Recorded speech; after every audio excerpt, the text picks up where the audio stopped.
On se retrouve sur le plateau de la foire de Brignoles en direct avec Anaïs du domaine de Cambaret et Servane qui gère Comme en Provence. Anaïs, dites-nous un peu le domaine de Cambaret. Vous êtes venu avec quelques spécialités. Qu'est-ce que vous proposez au domaine ? Alors au domaine, on propose du vin bien sûr et on propose aussi des produits, donc les délices de Mémé Lolé qui sont confectionnés par ma maman, donc Mémé Lolé. Voilà. C'est récent, c'est une diversification récente ou vous avez toujours eu une fibre culinaire au domaine ? Alors maman toujours, ça a toujours été et là ça fait une quinzaine d'années maintenant qu'elle fabrique tout ça. Voilà. Qui sont en vente au domaine aussi dans des épiceries, dans des points de vente locaux ? Exactement. Donc nous on a notre boutique qui est située dans la zone du Fréredon à Roquebaron. Et après on a des revendeurs, donc des revendeurs dans le Var, dans les Bouches-du-Rhône. Ça va être des boulangeries, des épiceries fines, voilà. Donc ces délices de Mémé Lolé, Lolé, c'est ça, Mémé Lolé. Donc je vois de la tapenade, il y a des confitures. C'est quoi la gamme ? Alors c'est ça, en fait c'est parti de l'enchoyade et la tapenade, donc le plus typique de la cuisine provençale. Et après on s'est un petit peu diversifié. Donc on a fait du caviar d'aubergine, des délices de légumes, tout ça de manière artisanale. Et après maman aussi fait de la confiture. Donc on a 13 variétés de confiture qu'elle fait à la maison. Et qui est-ce qui lui a mis le pied à l'étrier ? Bon, enfin, toutes les mamans, toutes les mamies font la cuisine, encore plus en Provence, mais comment on se décide un jour de dire, bon, je vais en faire un métier, je vais le commercialiser ? Qu'est-ce qui est à l'origine de l'idée ? Alors en fait, quand elle est venue travailler avec mon père, vendre que du vin, ça l'intéressait pas beaucoup. Donc avec les dégustations, elle a commencé à faire un petit peu enchoyade et tapenade. Ça a eu beaucoup de succès, les gens ont commencé à lui demander. Donc du coup, on s'est dit, allez, on met en pot et on commence la vente. Et puis voilà, ça fait 15 ans que ça dure. Et vous êtes sur la foire, on peut vous trouver, vous avez un stand au village des producteurs ? Exactement, ouais. Donc on a commencé aujourd'hui, on est là jusqu'à dimanche. Il y a aussi évidemment la dimension viticole. Comment c'est la fiche d'identité du domaine sur le plan viticole ? Ouais. C'est quoi ? Beaucoup de rosé, on Alors, l'imagine ? beaucoup de rosé, bien sûr. On fait quand même les 3 couleurs, rouge, rosé et blanc. Donc ça, c'est plus la partie masculine de la famille. Donc ça, c'est mon papa et mon frère qui s'en occupent. Et maman est en cuisine et moi, du coup, je vends tout ça à la boutique. D'accord, c'est 100% familial vraiment le domaine. Exactement, ouais, c'est ça. Et est-ce que la génération suivante est déjà dans les tuyaux pour reprendre l'affaire ou diversifier ? On espère en tout cas. Bon, le plus grand a que 12 ans, la plus petite 4 ans. On verra. Peut-être plus le côté fille qui reprendra le côté vignoble. Voilà. Servane Grisot, on parle de produits du terroir, j'imagine que ça doit vous parler. Donc vous êtes gérante de Comme en Provence, vous êtes aussi chargée de communication sur la foire de Brignoles et vous êtes venu nous voir pour parler justement de la promotion de ces produits du terroir avec le dépôt d'un dossier leader. Qu'est-ce que ça veut dire un dossier leader ? Comment on dépose un dossier leader ? Alors, on a effectivement, la Foire de Brignoles a déposé un dossier leader cette année pour donc valoriser les produits locaux du territoire, donc Provence verte et Sainte-Baume. Donc, comment on le dépose ? En fait, c'est un petit parcours du combattant. C'est proposer un projet, ensuite le soutenir, et ensuite, il est ratifié et on y va, quoi. Donc, ce sont des fonds européens, c'est un dossier européen. Ce sont des fonds européens, et donc qui valorisent en fait les zones rurales. Concrètement parlant, et vous attendez encore un feu vert ? Enfin, on en est où en fait de l'évolution du dossier ? Alors, on a reçu un feu vert suite à la soutenance qu'on a faite en avril dernier. Et donc, on n'attend plus que la ratification, mais a priori, c'est tout bon pour nous. Donc, on espère, on croise les doigts. Mais donc, ça nous a quand même permis de réaliser de jolies animations sur cette foire, parce qu'effectivement, la foire de Brignoles, on essaye de la faire redevenir agricole.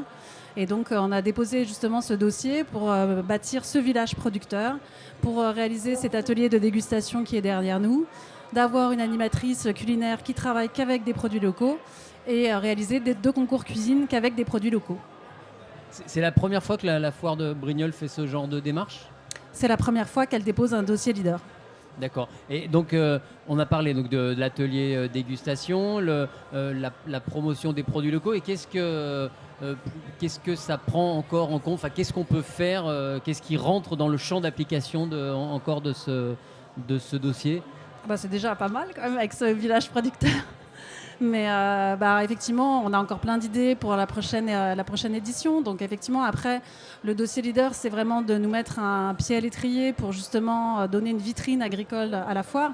L'idée, c'est pas de déposer un dossier tous les ans, mais c'est vraiment de cette année, c'est de nous donner un coup d'impulsion pour que on se fasse une nouvelle image.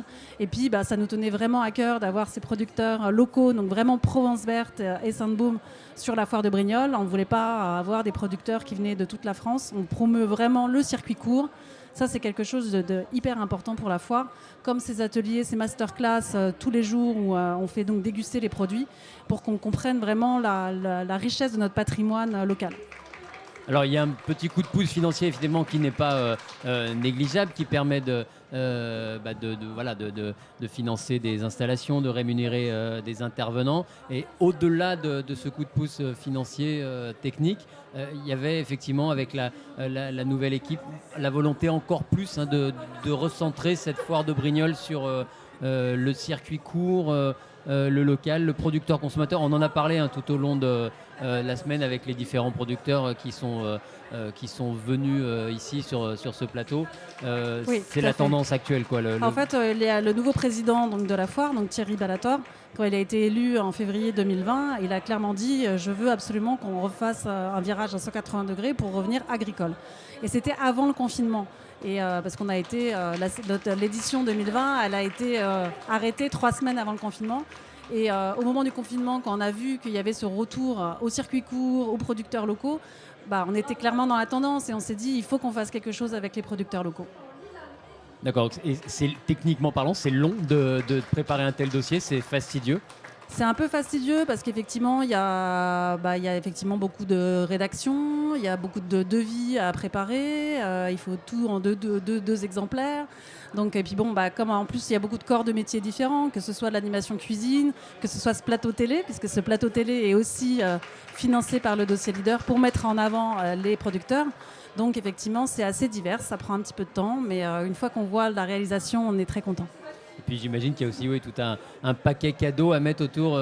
Il y a la partie un peu technique, administrative, et puis il y a une manière de le présenter. Ça, c'est un peu le cœur de votre travail, c'est ça. Et le puis marketing, après, la com. Voilà. Et puis après, il y aura toute la partie facturation, dépôt de dossier, remboursement par la suite, qui est un peu moins rigolote, mais ça vaut le coup. Et vous avez pas une obligation de résultat, mais il faut aussi montrer ce que vous avez fait. Après, il faut un peu.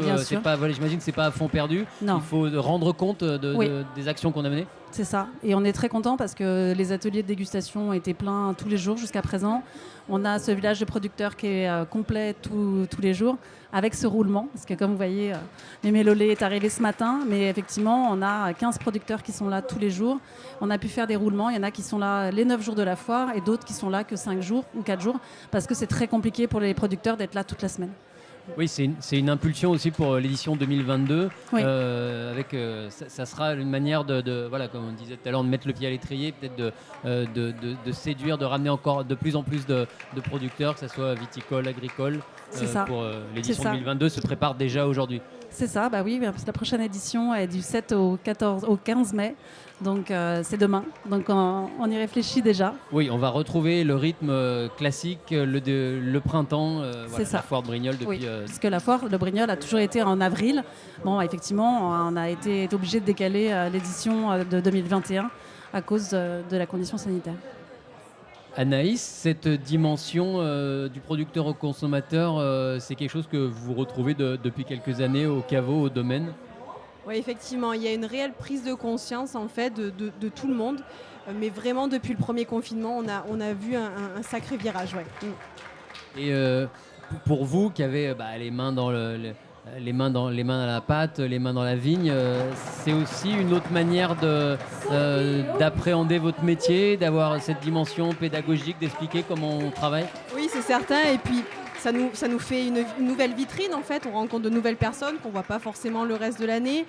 Il y a une ambiance, il y a une dynamique et c'est génial. Franchement, c'est super bien, ouais. D'accord, vous êtes déjà prêt à repartir pour l'édition 2022 Pourquoi pas, ouais. Très bien. Mais écoutez, mesdames, merci d'être venues nous présenter vos Merci à vous. activités respectives. Merci. Bonne foire, bonne fin de journée et à très bientôt. Donc on vous retrouve sur le village des producteurs, le chapiteau juste à côté, donc domaine de Cambarette. Merci beaucoup, Merci. bonne journée, Merci bonne beaucoup. foire. Merci.